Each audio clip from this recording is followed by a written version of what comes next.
Okay, so we continue to talk on the platform Sutra, chapter Prajna.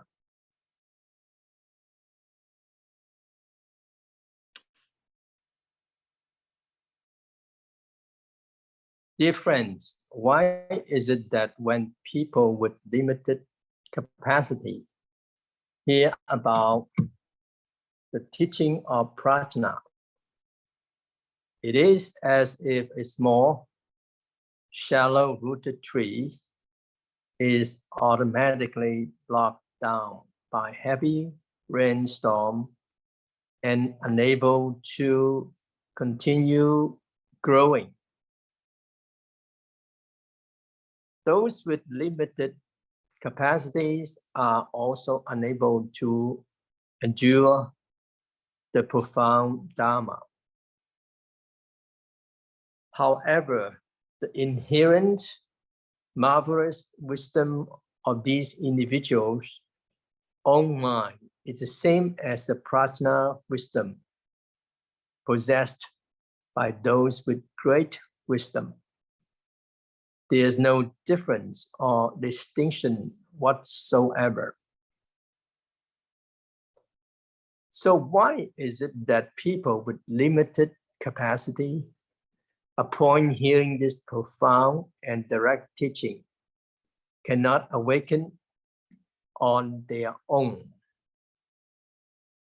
It is because their minds are bound by wrong views, preventing them from truly and clearly understand the Dharma. Additionally, their karmic obstacles are deep, and afflictions and delusions are deeply ingrained. Therefore, the wisdom of prajna cannot manifest, and only afflictions and wrong views are perceived. Let me offer an analogy.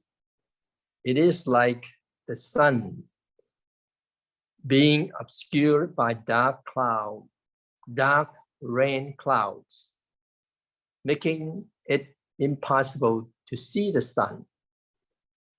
Consequently, even though the sun is present, one does not feel its existence, not even the presence of sunlight or a gentle breeze.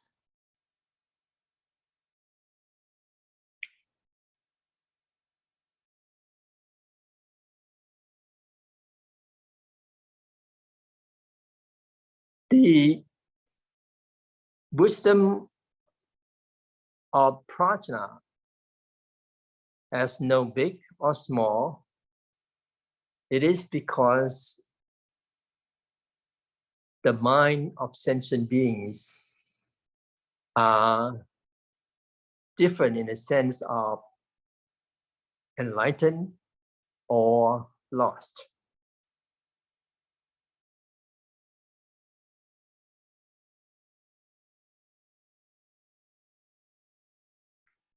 They seek outside of their mind. They practice looking for the Buddha. They cannot enlighten to this self-nature. It is the so-called shallow or small capacity. The only difference lies in the fact that the minds of all sentient beings are deluded, while Buddhas are enlightened. If one is lost and believes that there is a Buddha or wisdom to be sought outside of their mind, and if they want to attain or encounter the Buddha through the power of practice, it indicates that the person's fundamentally unenlightened and lost and has not recognized their own true nature or essence. Such individuals are called people with limited capacity or shallow roots. However, if one can hear the teaching of direct Dharma and open their mind to understand the path to Buddhahood without clinging to external forms of practice, and instead constantly generate right understanding in their own heart, remaining unaffected by the agitation of afflictions. That is called recognizing one's true nature.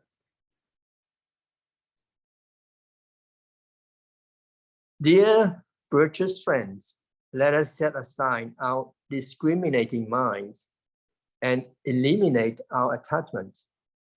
If we can be free from discrimination and attachment, both internal and externally, then we can be free and at ease anywhere we go. At that time, we were people with great wisdom, and there is no difference from the state described in the Prajna Sutra. So it started out with saying that why do they cannot accept the teaching, and why are they afraid of Dharma and hearing? It is because of their wrong views. So let's see. Now the wrong view is opposite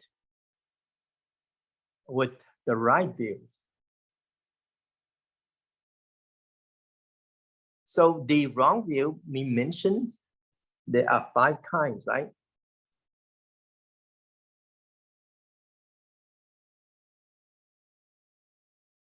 So if one to observe the reality as it is and leave from distorted view, is called the right view.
So what does that mean by saying about this small capacities? So this small capacity is here referred to beings with a small capacity for spiritual development. In this context, small capacity means that their virtuous roots are not sufficiently strong. Virtuous roots referring to the accumulation of virtuous actions and quality cultivated by being over countless lifetimes. Some individuals have deep and profound virtuous roots, while others have comparatively shallow ones. Thus, there are differences between those with small capacity and those with large capacity. Our Sifu, our teacher, Master Sheng Yan, often asks by people whether they have virtuous roots and how large or small their virtuous roots are. Many people are curious about this and seek answer because they are unaware of their own virtuous roots and hope that our teacher, Master Sheng Yan, can provide some insight. Now, for those who are listening to the Dharma, well, say here, and still stay behind, it is unlikely that their virtuous roots are small. Well, if they do not have these large roots, at least they have roots of medium capacity or above. If not, then they would have quickly left after listening to the Dharma.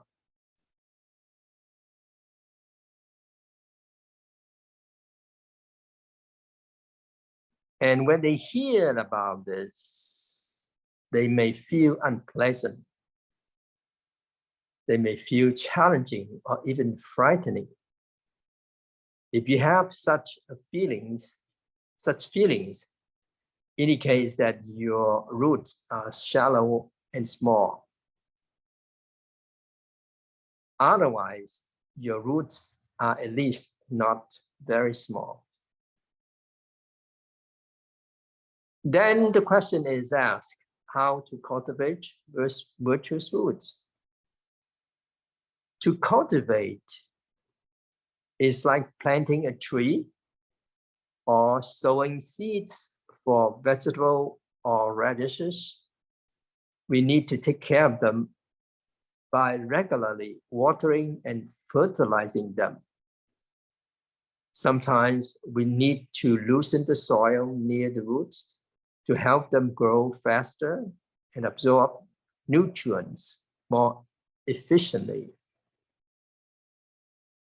When the tree is still small, we need to support it with bamboo poles or sticks to prevent it from falling or tilting due to strong winds. This is a method of nurturing the tree. Similarly, in terms of our own virtuous roots, we should also engage in such practice. The first thing is that seek the guidance of virtuous teacher. We need the assistance and guidance of virtuous teachers. Well, but there are also certain times that we cannot distinguish between right and wrong in the context of Dharma. We may believe we are following the correct path, but it may not necessarily be the case, since our perception is subjective. We may also be influenced by unscrupulous teachers, leading to misunderstanding or misinterpretation of the Dharma. Therefore, it is important to seek guidance or correction from virtuous teachers. Through their guidance, our understanding will become correct. It is like supporting a tree with bamboo poles or sticks, preventing it from leaning or falling. However, recognizing who is a virtuous teacher is not an easy task. It's not so easy, eh? Many people who are not virtuous teachers and but they possess some mysterious experiences of power, which make people believe they are great and compassionate ones. Another case where some people can speak eloquently and expound on scripture and teachings. However, their interpretation of the scripture may not align with the intended meaning, and the principle they discuss may be their own invented concepts. These people can also attract others, making it difficult for people to discern whether they are virtuous teachers.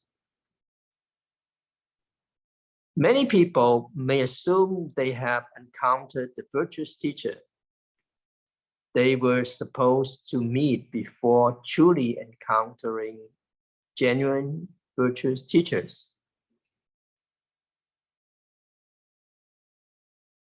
If that's the case, then would that help to cultivate virtuous fruits? The question is that. Well, in a sense, yes. These encounters can contribute to virtuous roots from a worldly, ethical standpoint. Individuals may still fulfill their responsibility as human beings, such as filial piety towards parents or fulfilling their civic duties. These are positive actions. However, they are only at this level and may not progress to become practitioners on the path of the Bodhisattvas. It is challenging for ordinary individuals to distinguish such standards from those of genuine virtuous practitioners. Therefore, such virtuous roots can be considered as worldly virtuous roots. We don't deny their value. However, it becomes difficult to develop larger virtuous roots beyond that level. On the contrary, some religious teachers may provide a sense of mental stability to those who follow them. However, they would advise their followers not to fulfill their responsibilities as parents or citizens. They would ask their followers to abandon these responsibilities and dedicate all their time, wealth, and everything they have to the teacher's cause. This is an unwholesome route. Even the virtuous practices of ordinary individuals are denied by such teachers. Following such teachers would be considered as engaging in cult-like behavior, where even small roots are lost and decayed.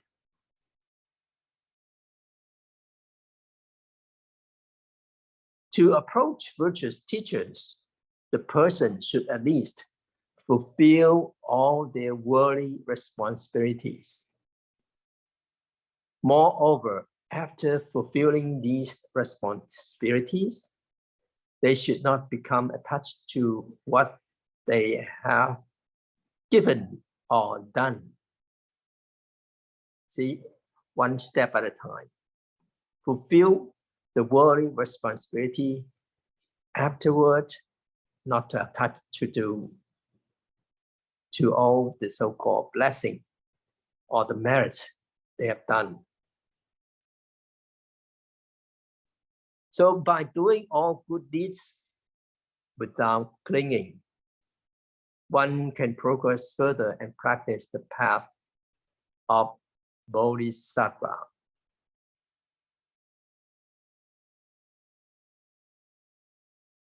Now, the advice here is that you should have skillful means in cultivation, and also you should have convenient methods and practice for cultivation.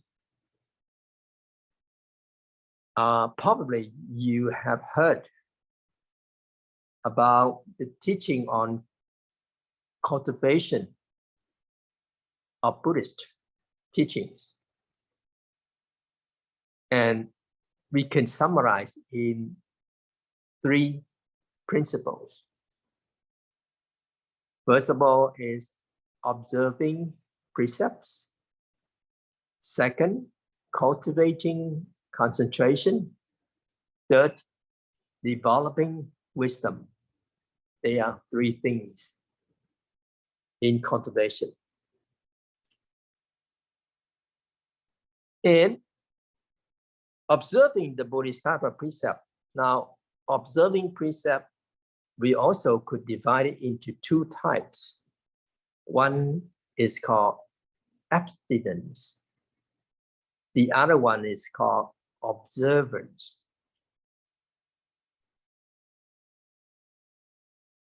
Abstinence means refraining from committing the 3 unwholesome actions of body, speech, and mind. That one, probably you heard it often. It means not engaging in actions such as killing, stealing, engaging in sexual misconduct, refraining from speaking falsehood, keeping the mind free from harmful thoughts that cause harm to others and to oneself.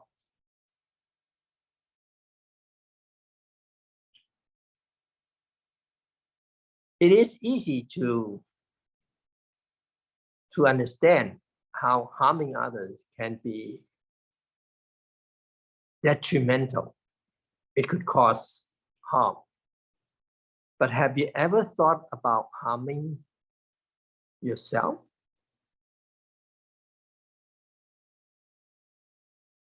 In general, people are selfish and self-centered, and rarely do they consider harming themselves. What's that mean? Well, harming oneself referring to having thoughts that are not inclined toward doing good, but rather towards doing evil, which essentially harms oneself. Now, just having thoughts.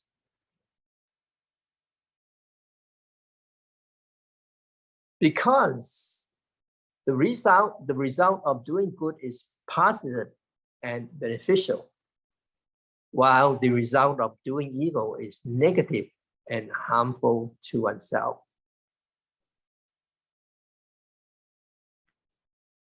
So this is called abstinence. The observance means fulfilling the duties that should be done. And this is the spirit of a bodhisattva. For ordinary people, not saving sentient beings is not a grave offense. However, for a bodhisattva, if they are sentient beings in front of you, whom you can save, but you choose not to, then you have violated the precept of a bodhisattva. It's called breaking the precept. Of course, if you don't know that a particular being can be saved Or if that beings wants you to save them, if you don't know, then it doesn't count as violating the precept. I believe many of us have similar experiences of regret. There are many instances where you could have easily done a good deed or said a few words to help someone, but you didn't. You might have thought that you could or should have done it, but you still didn't.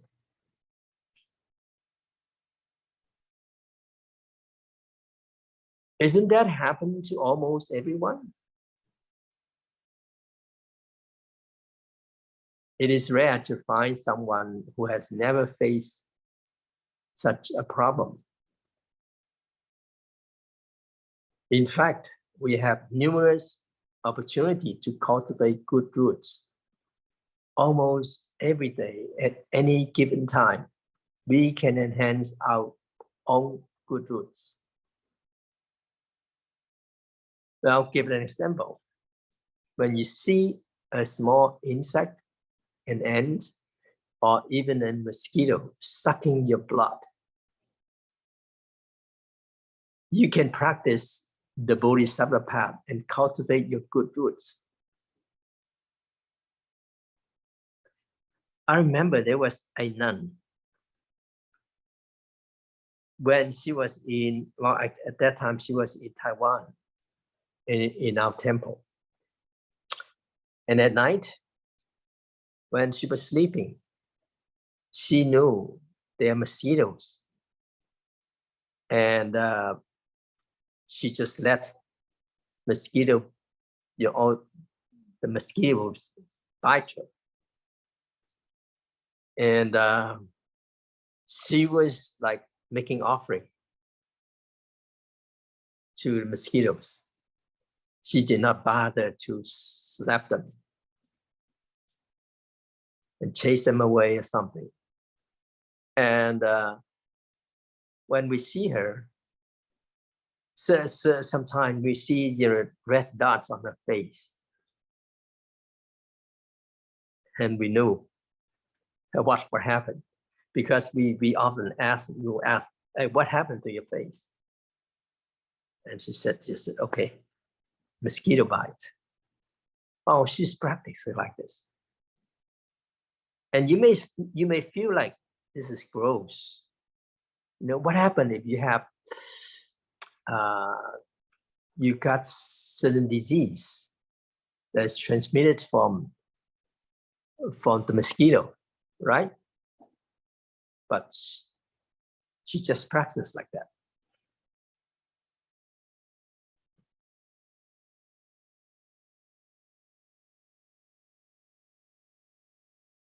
There are cases where doing good deeds, but in such a way that is not correct. Again, our teacher shared a story about this practitioners. This man, he used all his time in collecting and burying the corpses of rats.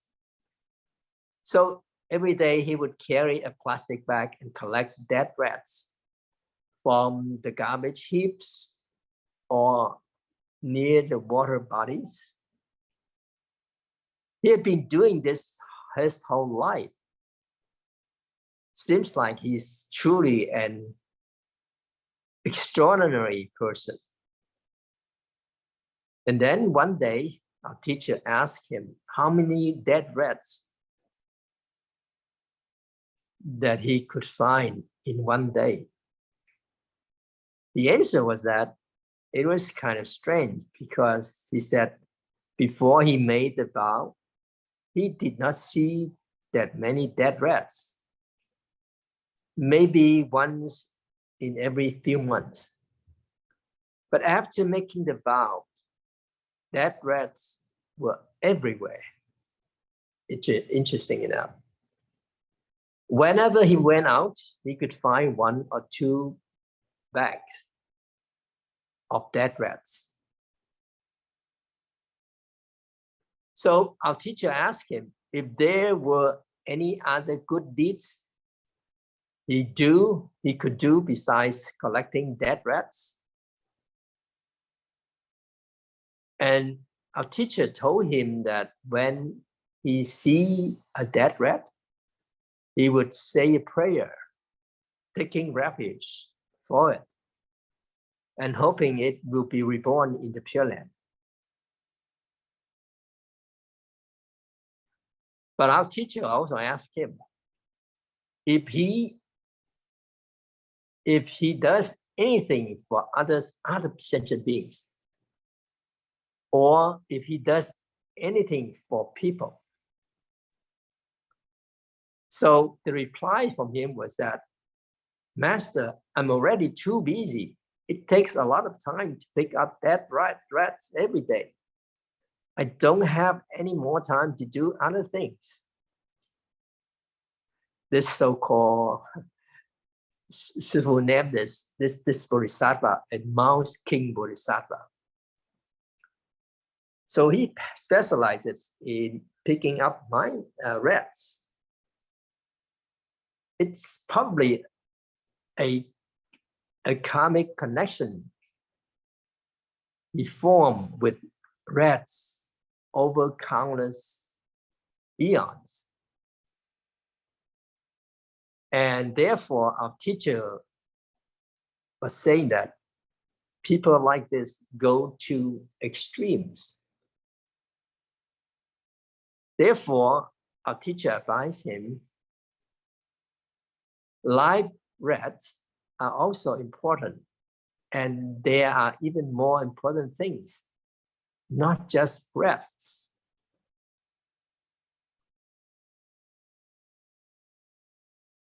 And our teacher continued on saying that, I don't oppose you picking up dead rats, but don't spend all your time doing that, running around to pick up dead rats, going far away just for that purpose is kind of misguided. If you happen to see one and can pick it up, that's fine. But don't take it as a method of practice. That could be confusion. And he replied, Master, what you said makes sense. It seems like I can't see other people or beings with problems. I only see dead rats. I don't see people who need my help. I only see rats that I should pick up. It's also troublesome.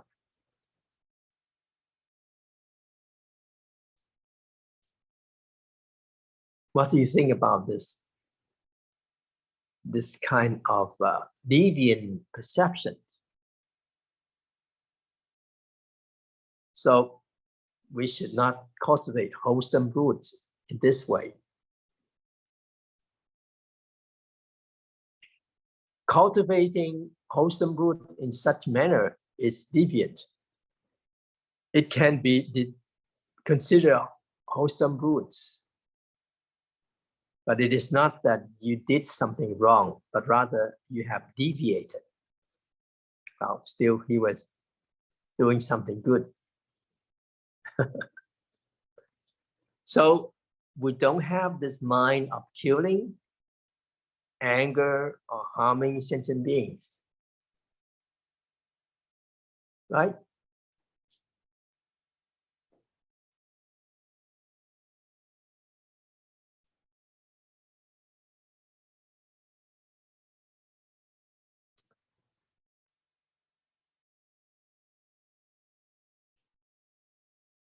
Well, I would like to, over here, I would like to ask you. Now, the problem of the house that has termites, say if it is you that own a house that has termite, what would you do? This is a very realistic case.